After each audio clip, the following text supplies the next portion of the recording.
এনসিপিআই সাংসদদের বঙ্গভবনের বৈঠক অত্যন্ত তাৎপর্যপূর্ণ।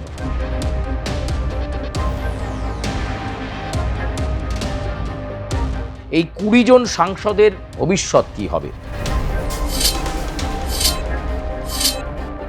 এনসিপিআই সাংসদরা চলে গেলেই সেই জায়গাটা পরিষ্কার হয়ে যাবে। শুভেন্দু অধিকারী গ্রিন সিগন্যাল দিলেই এনসিপিআই এর 20 জন সাংসদ টুক করে চলে যাবেন।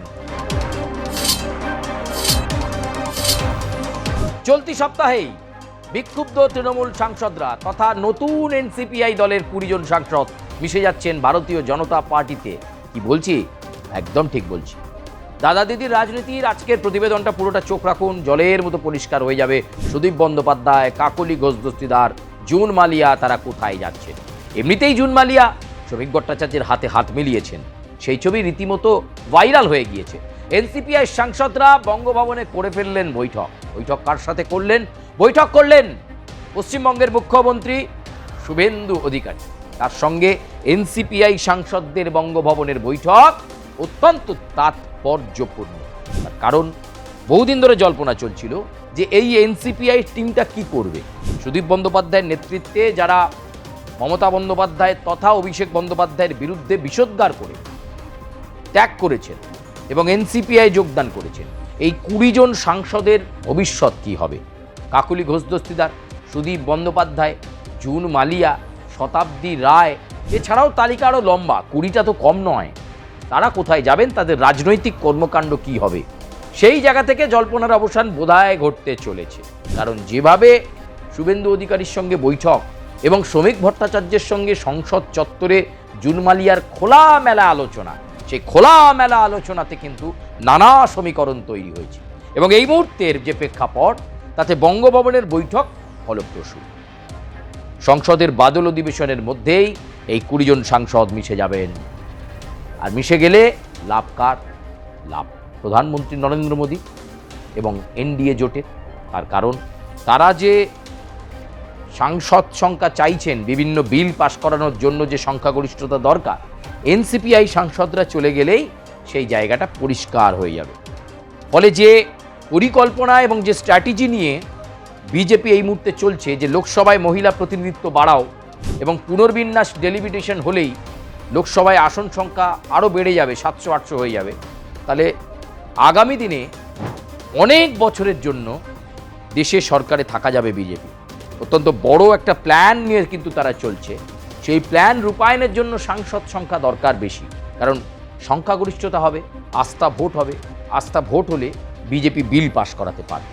ফলে এইগুলো খুব গুরুত্বপূর্ণ এবং এক্ষেত্রে মুখ্যমন্ত্রী শুভেন্দু অধিকারীর প্রশংসাতে এখন অনেক তৃণমূল ত্যাগী সাংসদরাই রয়েছেন, যারা বলছেন তার মতো লোক হয় না, শিশির দাস সঙ্গে ভালো সম্পর্ক, শুভেন্দুবাবু খোঁজ নিতেন, এখন সব বলছেন আর কি। এই মুহূর্তে এনসিপিআই এর সাংসদরা খুব দ্রুত যে মিশে যাবে, শুধুমাত্র শুভেন্দু অধিকারীর গ্রিন সিগন্যালের অপেক্ষায় তারা রয়েছে। বাংলার মুখ্যমন্ত্রী তথা বিজেপির বাংলার নেতা শুভেন্দু অধিকারী গ্রিন সিগন্যাল দিলেই এনসিপিআই এর 20 জন সাংসদ টুক করে চলে যাবেন এবং মিশে যাবেন ভারতীয় জনতা পার্টিতে। সেই অপেক্ষার প্রহর গুনছেন তারা।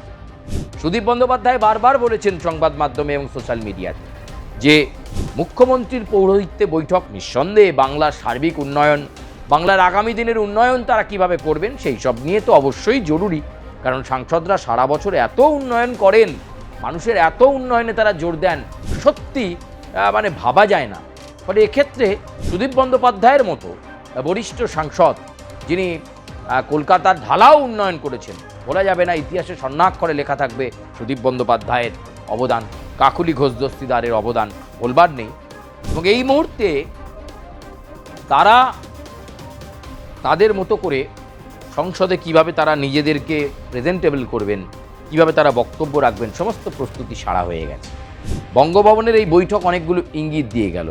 মমতা বন্দ্যোপাধ্যায় কালীঘাটের বাড়িতে বসে বসে বারে বারে বলছেন বেইমান, যারা গেছে তা যাক, যা আছে তা নিয়ে করব, এইসব নিয়ে চলছে। কালীঘাট তৃণমূল আজ উঠে যাবে কাল উঠে যাবে এরকম রব রোজই উঠছে এবং সত্যিও তো প্রতিদিনই ভাঙছে কালীঘাট তৃণমূল। এদিকে আবার ঋতব্রত তৃণমূল, তাদের আবার নতুন দপ্তর হচ্ছে দিল্লিতে, শোনা যাচ্ছে সেখানে অন্তত সপ্তাহে 2 দিন বেশ বাগ্যবাগীশ হয়ে ঋতব্রত বন্দ্যোপাধ্যায় বসবেন। সেখানেও একটা নব্য তৃণমূলের একটা ভাব আছে। ফলে 2 মাসের মধ্যে কালীঘাট তৃণমূল থাকবে বলে কিছু একটা মনে হয় না। কারণ কল্যাণ বন্দ্যোপাধ্যায় আবার রেগে গেছেন, কারণ তাকে ধর্মতলায় বকাবকি করা হয়েছে যে বক্তব্য কেন এত বেশি রেখেছো। ফলে সব মিলিয়ে একটা হচপচ পরিস্থিতির মধ্যে কালীঘাট তৃণমূল রয়েছে। তার উপর তাদের বুক ঢিপঢিপ করছে যে এই বোধহয় 20টা এনসিপিআই সাংসদ মিশে গেল এবং শুভেন্দু অধিকারীর সঙ্গে বৈঠকের পর সেই জল্পনা আরও তুঙ্গে উঠে গেল। তাতে করে মমতা বন্দ্যোপাধ্যায়ের পরে কী স্টেটমেন্ট দেবেন, কীভাবে রাস্তায় নামবেন। যা দেখা যাচ্ছে তিনি রাস্তায় নামলে বাকি সব সাঙ্গপাঙ্গ অ্যারেস্ট হয়ে যাচ্ছে, তাকে স্কুটিতে করে একা ঘুরতে হচ্ছে। নির্বাচিত জনপ্রতিনিধি হোক কিংবা দেশের সাধারণ মানুষ, প্রত্যেকেই এটা জানেন যে ভারতবর্ষের এই মুহূর্তে উন্নয়ন, অগ্রগতি, প্রগতি এবং বিশ্বাঙ্গনে ভারতবর্ষকে প্রতিষ্ঠা করতে পারেন একমাত্র নরেন্দ্র মোদী এবং নরেন্দ্র মোদীর নেতৃত্বে এনডিএ সরকার। তাই অনেক নতুন মানুষজন তারা এনডিএতে সামিল হচ্ছেন। এই কর্মযজ্ঞে তাদের অংশীদারিত্ব থাকুক, এটা তারা মনে করছেন এবং যারা আসছেন এনডিএও তাদের স্বাগত জানাচ্ছে। এখন একটা প্রশ্ন আছে যে এরা তো অতীতে তৃণমূল কংগ্রেসের নির্বাচিত জনপ্রতিনিধি ছিল, তৃণমূলের প্রতীকে নির্বাচিত হয়েছিল। আসলে তৃণমূলের কার্যপদ্ধতি, তৃণমূলের নেতৃত্বের প্রতি ঘৃণা, বিতৃষ্ণা, অনাস্থা আজকে এদের এই পর্যায়ে এনে দাঁড় করিয়েছে। এটা তৃণমূলের আভ্যন্তরীণ বিষয়, কিন্তু এনডিএর শরিক হিসেবে তারা কাজ করবেন, এটা তো এনডিএ শক্তিশালী হবে। ভালো কথা। এটা মাননীয় প্রধানমন্ত্রীর যে কাজ, উন্নয়নের কাজকে যদি কেউ সাপোর্ট করে ভালোই তো। দেশের জনতা যাতে আরো লাভ পায়, ভালোভাবে উনি কাজ করতে পারেন উন্নয়নে, বাকি পার্টি যারা আছে তারাও সাপোর্ট করুক। ফলে এমন পরিস্থিতি, একটা জটলা পরিস্থিতি তৈরি হয়েছে। তার উপর এনসিপিআই সাংসদদের মুখ্যমন্ত্রীর সঙ্গে, বাংলার মুখ্যমন্ত্রীর সঙ্গে বৈঠকের পর জল্পনা তুঙ্গে। তাহলে কি দিল্লিতেই বিজেপির হেডকোয়ার্টারে সেখানেই যোগদান করবেন এই 20 জন এনসিপিআই সাংসদ?